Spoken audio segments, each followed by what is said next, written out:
maa ngi tudd Cheikh Ahmed Tidiane Diouf dëkk commune bu Sindia nekk le coordonnateur des jeunes de l'AFP du département de Mbour. Tey ñu daje fii à Thiès ñun les coordonnateurs yi nekk dans la région de Thiès affaire concernant li nga xam ne moom mooy anniversaire u parti bi 16 juin donc 16 juin 99 16 juin 2020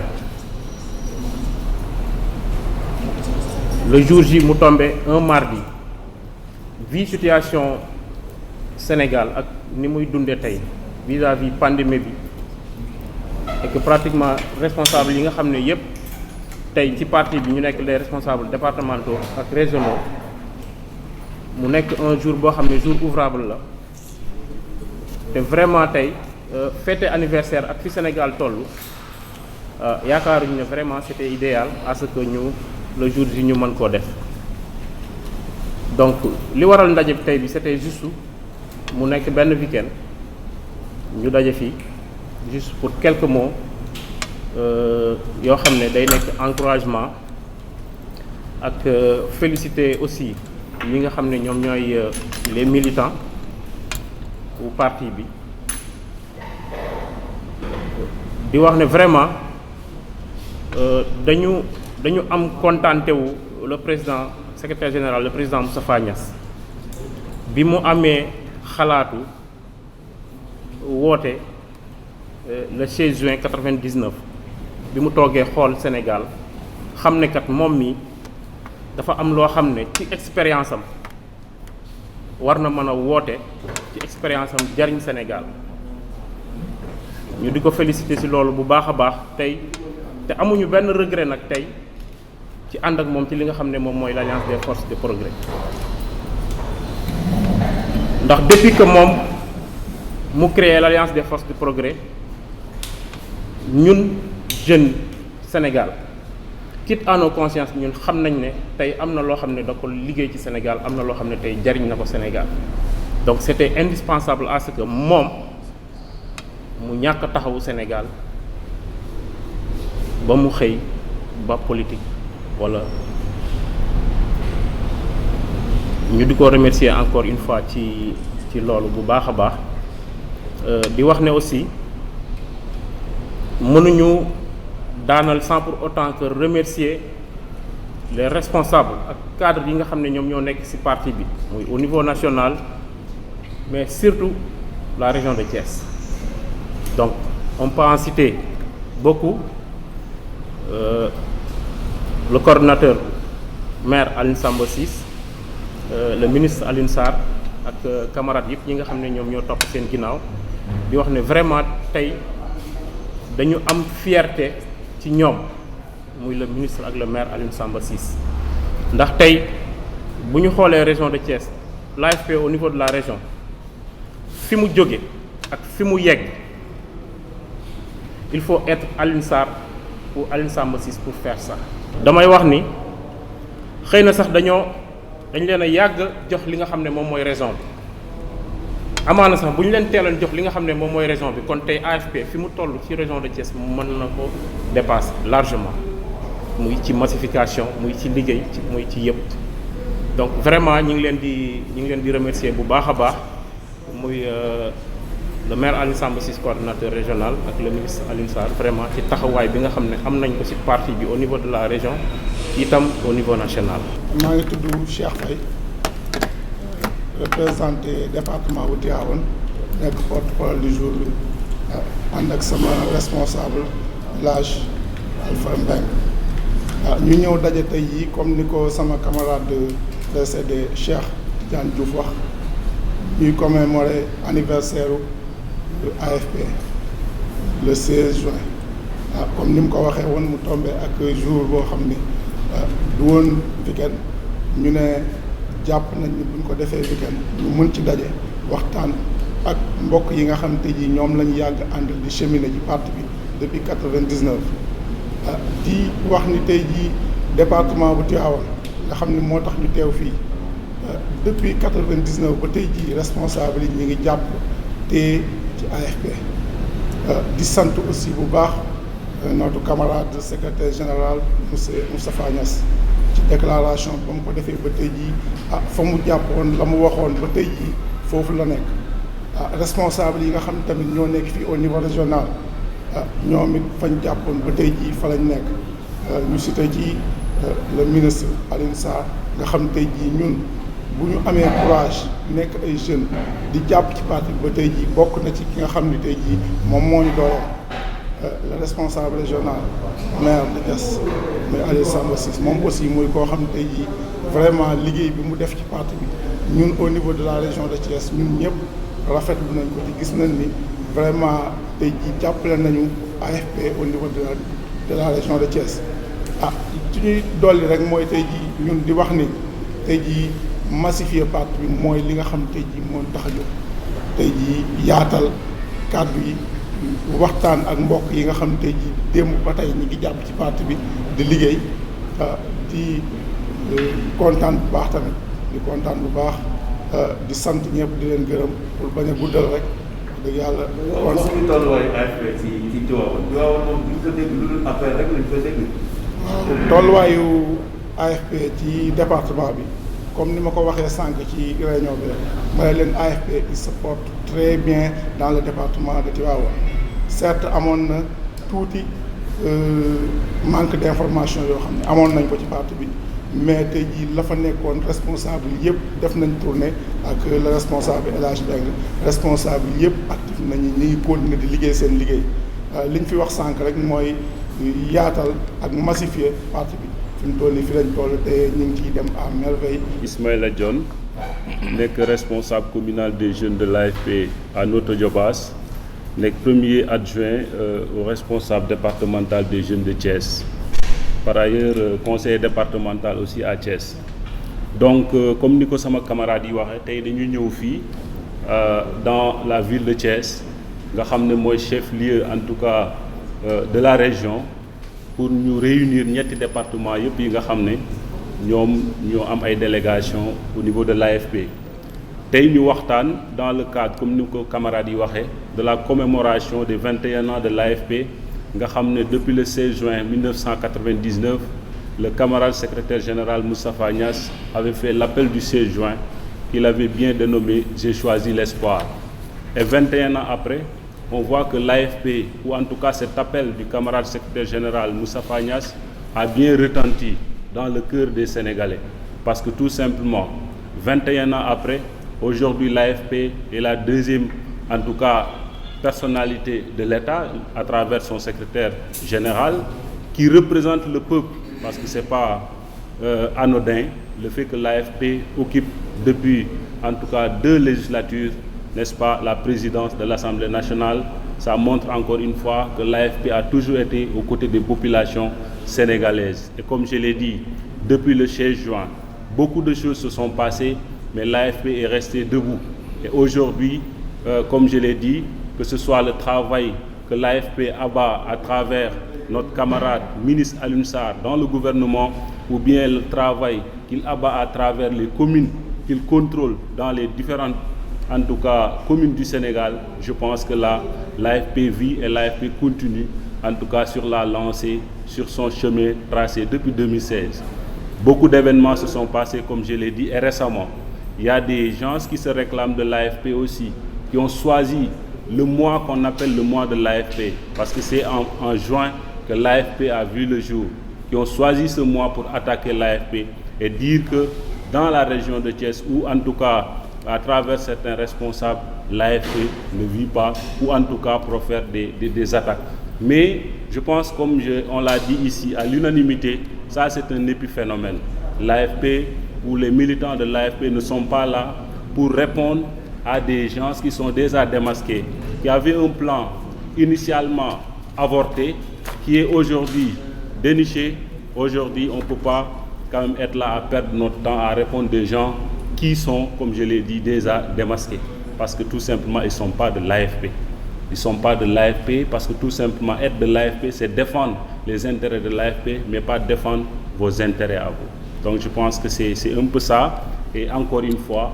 toute la jeunesse s'est mobilisée pour en tout cas constituer un bouclier autour de nos responsables. D'abord le coordonnateur régional Aliou Samba Ciss, mais aussi les autres responsables comme le camarade ministre Alioune Sarr et aujourd'hui nos autres aînés qui sont là depuis le congrès de 2011, parce que vous verrez que 9 ans après, c'est vrai qu'il y a aujourd'hui même ceux qui vont en tout cas quitter l'instant jeune, mais encore une fois, comme AFP est un parti légaliste, nous conservons ce bureau et c'est ce bureau-là qui se réunit aujourd'hui. Donc encore une fois, l'AFP est là, l'AFP est debout, mobilisé pour l'intérêt exclusif des populations sénégalaises et en particulier thiessoises. Monsieur John, ceux-là qui s'attaquent à l'AFP ou bien qui déplorent cette léthargie sont bien représentés dans les instances de l'AFP dans la commune de Thiès, pour ne pas les nommer. Pourquoi vous dites qu'ils ne font plus partie de l'AFP? Bon, je pense que c'est une manière de dire que aujourd'hui, si je suis dans un parti et que de l'intérieur, je combats ce parti, par principe, sur la ligne tracée par ce parti, tu t'auto-exclus. Je pense que là, quand même, c'est comme ça qu'on l'a interprété, parce qu'aujourd'hui, l'AFP a ses instances, comme vous l'avez dit. Si j'ai des choses destinées aux membres ou en tout cas aux camarades de l'AFP, il y a des instances où les dire, mais pas porter presse pour dire en tout cas tout ce qu'on veut sur les responsables de l'AFP. Et je pense que c'est dans ce sens qu'on a dit cela, mais l'AFP est encore là, en tout cas qui est prête, en tout cas à accueillir tous les en tout cas citoyens sénégalais et en particulier ceux qui étaient là, avec qui bon, il y avait peut-être une certaine léthargie dans leur zone qui faisait que quand même aujourd'hui beaucoup de gens avaient gelé leurs activités. Et la lancée que nous avons prise aujourd'hui, c'est quand même d'aller un peu les remobiliser, d'aller les rendre visite afin quand même de redynamiser le parti dans la région et dans ces 3 départements. Redynamiser suppose que donc il y a léthargie. Je pense que c'est à l'image même, en tout cas, de beaucoup de partis politiques. Aujourd'hui, nous sommes dans un contexte très particulier. L'AFP est membre d'une coalition en tout cas dans laquelle elle occupe des responsabilités. Je pense que cela n'a pas entaché la marche de l'AFP, mais comme je l'ai dit encore une fois, on observe cela dans beaucoup de partis du Sénégal. Et aujourd'hui aussi, au niveau de l'AFP, si on a un plan d'action aujourd'hui pour aller remobiliser les troupes, ça veut dire qu'effectivement, quelque part, il y a à refaire. Mais encore une fois, cela ne veut pas dire que les responsables de l'AFP qui devraient travailler à rétablir en tout cas ces manquements devrait aujourd'hui s'attaquer au parti. Moi, je pense que déjà, il faut comprendre une chose. Je l'ai dit, l'AFP est organisée à travers des instances. L'instance régionale de l'AFP aujourd'hui est dirigée par le camarade maire Aliou Samba Ciss. Si aujourd'hui, un maire qui est en tout cas de l'AFP dans le département de Thiès, qui n'est pas le responsable départemental, souvent c'est juste ça qui fait que souvent on ne parle pas de ça, parce que quand on prend le camarade ministre Alioune Sarr, il est le responsable de la délégation départementale, n'est-ce pas, de Thiès. C'est juste pour cela. C'est-à-dire nous, on parle des responsables, mais je pense, comme vous l'avez dit, tous les camarades qui aujourd'hui ont des responsabilités au niveau de la base et qui abattent un excellent travail, l'AFP est encore là pour vulgariser cela, pour magnifier cela, parce que tout rentre dans le sens, en tout cas, de renforcer le parti. Bathie Ciss, lui, il est le premier adjoint au maire de Thiénaba. Nous avons aussi d'autres gens qui ont des responsabilités au niveau local, et tout ce travail-là, l'AFP, en tout cas, travaille à le vulgariser, mais aussi à le magnifier. Mon nom, c'est Bathie Ciss. Je suis le premier adjoint au maire de Thiénaba. Je suis le responsable départemental des jeunes au niveau de Thiès. Ismaël était mon adjoint. Je suis le porte-parole de la région de Thiès, le secrétaire régional chargé de la communication de toute la région au niveau du bureau mixte. Et je suis le secrétaire général de l'ASEPEX, l'Agence sénégalaise pour la promotion des exportations. Voilà, merci beaucoup, chers camarades. Donc, le bureau régional des jeunes de Thiès s'est réuni aujourd'hui, samedi 20 juin 2020, dans le cadre de la célébration de l'appel du 16 juin 1999. Cette réunion organisée dans le cadre de la célébration de l'appel du 16 juin 1999 était l'occasion pour les jeunes de l'AFP de la région de Thiès de revisiter le message du secrétaire général Moustapha Niasse et d'échanger sur la situation politique nationale. Les jeunes de l'Alliance des forces de progrès de la région de Thiès se félicitent de la clairvoyance du secrétaire général Moustapha Niasse, président de l'Assemblée nationale, qui, le 16 juin 1999, après avoir observé et analysé la situation du Sénégal, dans un élan d'altruisme et de générosité, appelé les Sénégalaises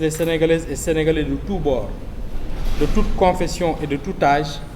à s'engager autour d'une alliance pour apporter les changements dont le Sénégal avait besoin. Cet appel qui retentit encore dans la tête et le cœur des Sénégalaises et des Sénégalais avait fini de redonner l'espoir à tout un peuple. Il a sans nul doute contribué à la réalisation de la première alternance démocratique au Sénégal et de la deuxième. Il est plus que jamais actuel, au moment où notre pays et le monde entier traversent un moment de questionnement sans précédent qui appelle à l'union des cœurs et des esprits. 21 années après, les jeunes de l'AFP continuent de s'abreuver de la source intarissable de cet appel. Appréciant l'engagement patriotique du secrétaire général Moustapha Niasse, les jeunes de la région de Thiès lui expriment leur fierté au secrétaire général de l'AFP qui, au prix d'énormes sacrifices, a tenu haut le flambeau de l'AFP avec une pédagogie de maître.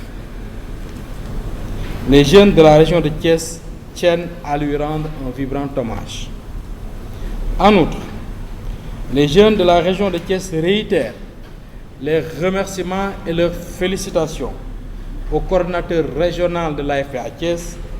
en l'occurrence le maire de Diass, Alioune Samba Ciss, qui n'a ménagé aucun effort pour le rayonnement du parti.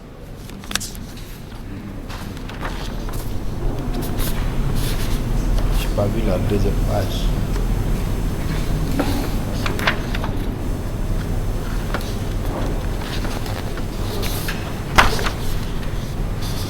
Dans le même sens, il félicite le ministre Alioune Sarr, maire de Notto Diobass, par ailleurs responsable de l'AFP au niveau du département de Thiès, pour les efforts inlassables qu'il ne cesse de déployer au niveau de la région et sur toute l'étendue du territoire national au profit du parti et plus particulièrement des jeunes du parti. Les jeunes de l'AFP tiennent par ailleurs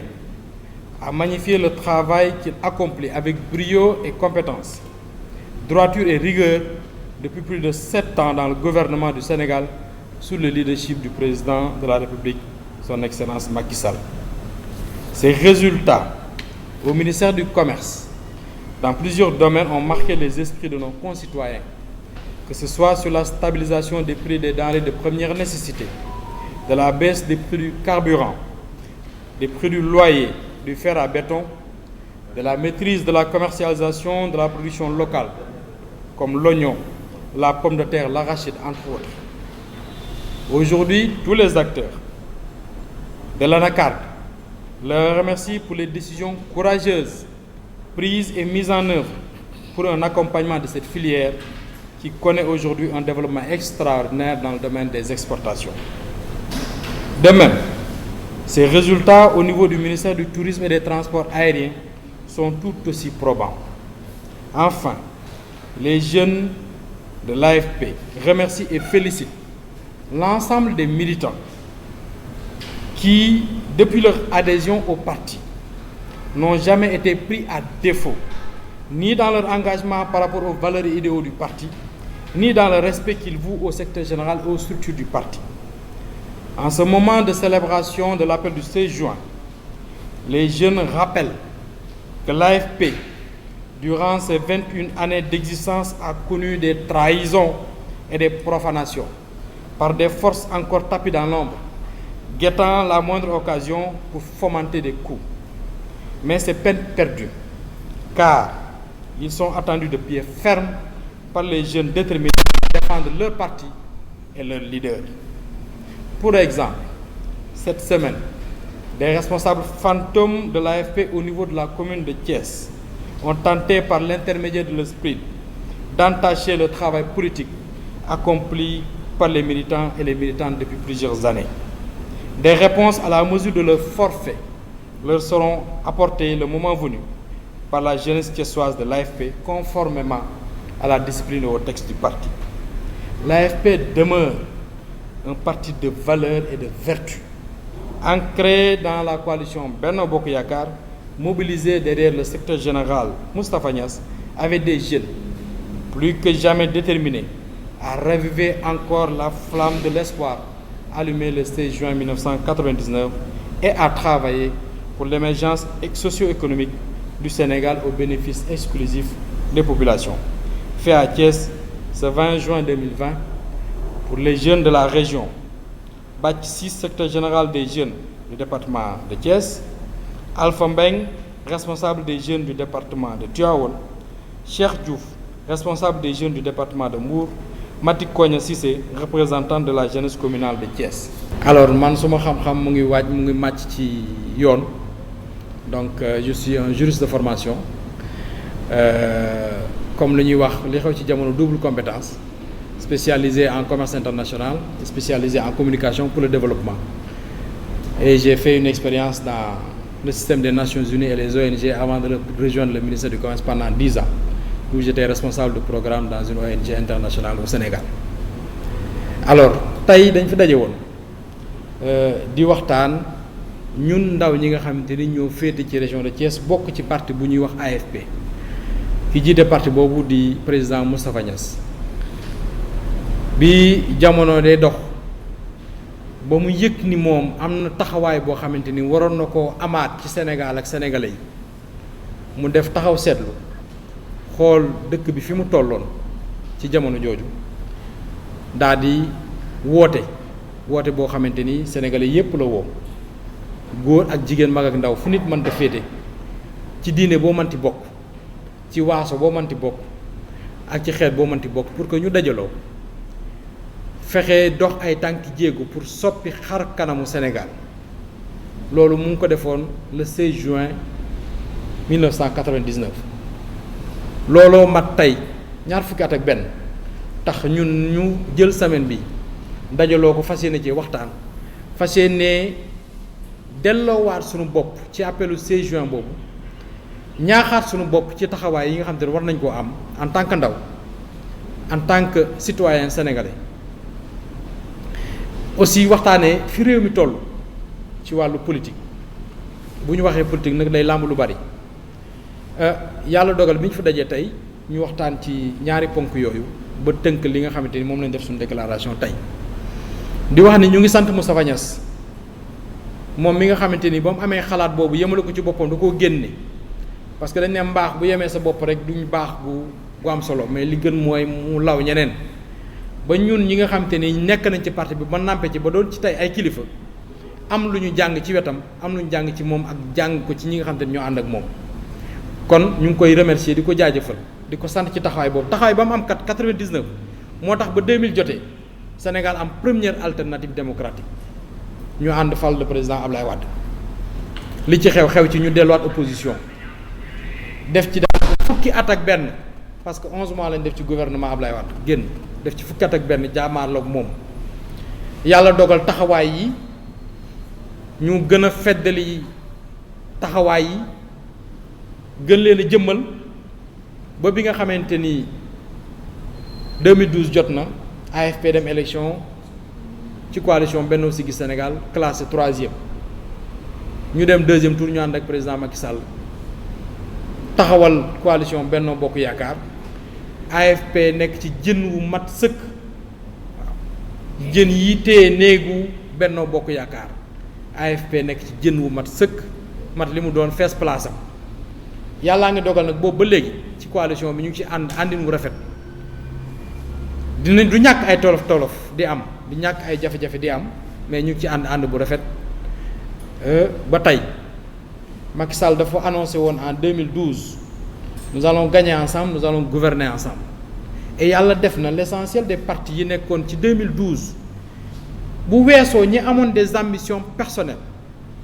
ñi ci nekkoon daanaka ñëpp ngi ci ba ñeneen fekk leen ci waaye ñi amoon des ambitions personnelles et un calendrier qui ne pouvait pas dépasser premier mandat bi génnoon nañ ci boobu ba léegi li mu waxoon it ñu seqoon kook moom muy deuxième personnalité de la République du Sénégal ay la yooyu ñu mu ngi koy respecté ba léegi AFP nag ay góor lañu lu ñu wax di dellu ginnaaw te bu ñu jëlee engagement ci la ñuy nekk ci la ñuy des yàlla dogal na ñu jël engagement ak le président Macky Sall dans le cadre de la coalition Benno Bokk Yaakaar gisaguñu lu war a mën a tax ñu tekki engagement boobu kon ñu ngi ci loolu ba léegi donc ñu koy jaajëfal ci taxawaay yi mu am Moustapha Niasse te waroon na mën a noppalu nag ndax yeeyoo na ko ndax def na ci réew mi lu ne liggéey na fi lu ne waroon na mën a noppalu ci Sénégal ak ci international mais mu continuer li ñuy wax ni mën naa bàyyi cim réew di jàngale je pense que Amadou Hampâté Bâ am na lu jéggi dayo lu mu ci wax di kon ne di jàngale di kon ne di wane yoon di kon ne di tegtale di kon ne di nàmpal njabootam di leen teg ci yoon ba ëllëg bis bu yàlla dogalee mu jóge ci bopp parti bi ña nga xamante ni ñoom ñoo koy remplacer dinañ jàng suffisamment am suffisamment d'expérience à côté de lui ba man àggale ambition bi nga xamante ni amoon na ko pour le Sénégal. L'AFP n'a pas renoncé à son ambition de diriger un jour le Sénégal. AFP li mu bëgg jiite Sénégal bis deltoogu ci ginnaaw te yaakaaruma dina ci deltu ginnaaw kon loolu dafay leer maintenant nag wala fi dañuy wax ndànk-ndànk moo gën yuréet kon ñun ci ndànk-ndànk bi lañ koy doxalee bu loolu weesoo ñuy sant di gërëm ñi nga xamante ni ñoom lañ ñu booleel fii ci région bi ñuy liggéeyandoog ñoom fii ci région bi mu ku mel ni le coordonnateur régional Alioune Samba Ciss bi nga xamante ni tey yàlla dogal def na moom moo nekk ci bopp région bi ci liggéey bu rafet bi muy def di ko def Diass di ko def Mbour di ko def ci région bi di dox tànki jàmm nag yor pusoom di ñaw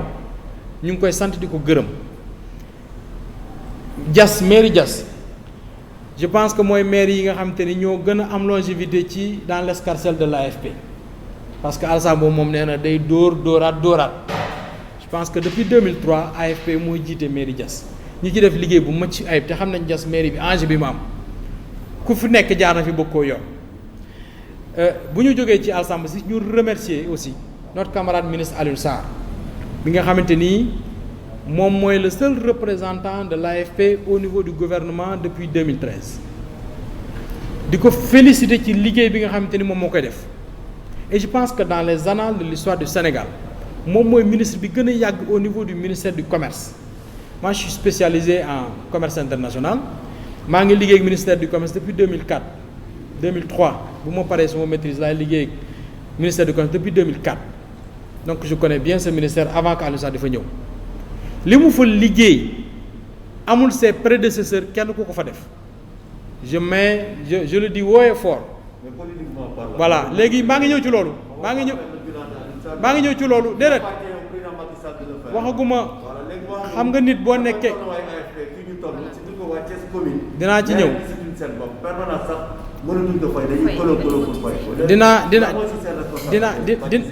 dinaa ci ñëw te Babacar man ragaluma coow li dinaa ci ñëw te dinaa leen jox ay firnde yu leer nañ waaw dinaa ci ñëw alors loolu bi nga xamante ni Alioune Sarr def na liggéey na ko je pense que wax nañ ko ci déclaration bi nit nag boo nekkee ak moom muy sa nawle ñu dénk ko cër ba mu koy doxal nu nga xamante ni ñëpp kontaan nañ ci yow mi nekk ak moom neel kontaan naa ci loolu yàqul dara kontaan nañ ci li muy liggéey au niveau du ministère du commerce kontaan nañ ci li mu liggéey au niveau du ministère du tourisme bi nga xamante ni dénk nañ ko yàggul léegi ci man dëkkuma Jobaas Thiénaba laa dëkk man Thiénaba laa dëkk Alioune Sarr dañoo séq liggéey man ak moom mu def liggéey bu rafet ma wax ko su ma séqoon ak keneen liggéey mu def liggéey bu rafet dinaa ko wax alors leneen li ci des mooy liggéey politique bi nga xam te ne mu ngi koy def te yemalewu ko Sénégal yemalewu ko Thiès kese yemalewu ko ci région de Thiès kese ànd naa ak Alioune Sarr ñu def au moins 3 fois le tour du Sénégal dans toutes les régions du Sénégal on a fait des tournées politiques man ak Alioune Sarr man ak moom de Matam à Sédhiou Dendi Felo Kédougou yàggul toutes les régions du Sénégal. Je pense qu'il est le seul responsable aujourd'hui au niveau de l'AFP à avoir fait le tour des responsables du Sénégal au niveau national. Amul benn commune ci Sénégal waxuma la Thiès de ci Sénégal benn commune boo xam te ne Alioune Sarr àndu faak man ma seede ko ñu dem seeti responsable département bi waxtaan ak waa commune bi amul. Je suis formel dans tous les départements du Sénégal nous y dem nañ fa waxtaan ak militants yi Massa nag fi nga dëkk Massa fi nga dëkk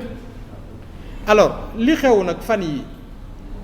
ay responsable yoo xamante ne xamoon nañ leen Thiès man loolu laay wax ay responsable yoo xam ne xamoon nañ leen Thiès parce que ñi ma dégg ñu wax man xam naa leen xamoon nañ leen Thiès ay responsable lañ woon au niveau de la commune de Thiès waaye damay wax très souvent en politique su fekkee da ngay xaar sa responsable de département sa responsable de structure au-dessus de toi ñëw animer la sa base yow lajj nga man Thiénaba bu fekkee damay xaar Alioune Sarr jóge Notto wala au niveau responsable au niveau national wala Mbaye Dione jóge Ngoundiane ñëw di ma animer Thiénaba man lu ma fay def on est faible au niveau de la commune de Thiès c'est une réalité mais est-ce que Alioune Sarr commune de Thiès lay militer lu mën ci jàppale di am jàppale nañ leen ko au niveau de la commune de Thiès lu mën ci jàppale et man lu ma seede la lu mën ci jàppale au niveau de la commune au niveau du ministère lu mën ci jàppale commune responsable commune de Thiès jàppale nañ leen ko waaye nag du ñu ñëw di leen utal ay militants man Thiès laa jàngee fii laa dëkk sama kër papa ngi fii Mbour 1 Djibril Diaw gii laa jàngee am nañ fay nit am nañ fa ay mbokk di waxtaan ak ñoom waaye milité wuñ fii man nag du ma jógee Thiénaba ñëw di animer waa Thiès seen communes yi ñi nekk ci communes yi nañ ko animer Thiès les responsables ne s'entendent pas au niveau de la commune ñi en tout cas ñi yoroon ndomba tànk yi ba mënuñoo liggéey alors kon loolu bu amee il faut que nañu commencer ci loolu Thiénaba bu fekkee y a des militants qui sont pas contents c'est moi je suis le responsable maa war a waxtaan ak militants yooyu kontaan animer ku nekk nag na nga doy noonu ngay politiquer bu fekkee ñu nekk Thiès am na lu ñu politique nañu politiquer ni ñu doy mais su fekkee ils attendent toujours que Alassane Cissé wala Aliou Sall wala Moustapha Niasse jox leen xaalis pour que ñu politique loolu mënta nekk l'AFP n'est pas une banque pour donner de l'argent à tout va. il faut que responsable ñu xam ko. parce que responsabilité yi dañ ko jël jox ko waa département ak région waaye commune bi nga xam ne mooy Thiès mooy chef-lieu de région Thiès. responsabilité politique loolu day mënuma cee d'accord. Yeyali et au conseiller et de la commune de Thiès ba ñu waree tànn responsable au conseil maa nga woon ca réunion ba c'est dans un bureau d'un ministre de la région de Thiès fa lañ defee réunion ba fa lañ tànne responsable yi nga xam ne ñoo war a nekk au conseil parce que man lu may wax dama ci am firnde lu ma amul firnde dama ko wax j'étais à la réunion bi ñu tànnee ñu ne commune ñu ne département de Thiès AFP am ngeen poste au conseil ñu ne département bi am nañ cër nañ ko jox commune bi wax nag day leer soo bëggee attaquer nit mën nga ko attaquer mais il faut être honnête c'est ça la vérité et c'est une vérité que tout le monde peut vérifier c'est une vérité que tout le monde peut vérifier maintenant su fekkee responsable au niveau de la commune de Thiès jubóowuñu loolu ñoom seen problème la Alioune Sarr mu ngi leen dimbali tous les responsables je les ai vus tout le monde ñëw waxtaan ak Alioune Sarr nekk damaa bëgg a def lii Alioune Sarr génne li mu am li mu leen yéen def leen lii jox leen ay conseils commune yëpp muy Thiès Nord muy Thiès Ouest muy Thiès Est tout le monde yàlla dafa dogal nag moi j'étais conseiller technique de Alioune Sarr pendant 4 ans dans son cabinet je le c'était 2 dans son cabinet toutes les audiences politiques yu mu doon def man dama doon ñëw toog responsable yi wax yépp am na loo xam te ne duñ fa àgg parce que ak lu mënti xew c'est des camarades qui sont dans le parti si ñu amee ay difficultés dans le parti la meilleure des choses mooy ñu ñëw waxtaane ko dans le parti maintenant nag ñi nga xamante ni demoon nañu il faut le dire et le dire clairement ñun dofuñu duñu ay naxandum ñi nga xam ne jógoon nañu AFP dem bu ñu bëggee ñëwaat nañ topp ci ginnaaw ñu fi fekk ça la réalité parce que tu ne peux pas déserter la place nga ne léegi dem naa mais nañu ma téyel place su ma ñëwee toog fa ma toogoon xanaa ñi fi bàyyi tekkuñu dara ñoom c'est ça la réalité aussi la politique de la chaise vide n'a jamais porté de fruits te loolu moo xew au niveau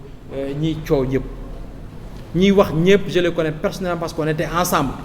depuis longtemps. On était ensemble lors des renouvellements ici à Thiès.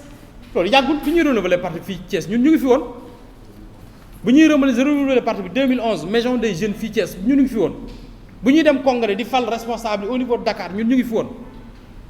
moi je dirigeais la délégation des jeunes bu ñuy fal responsable au niveau de Thiès au CICES bu ñuy valider le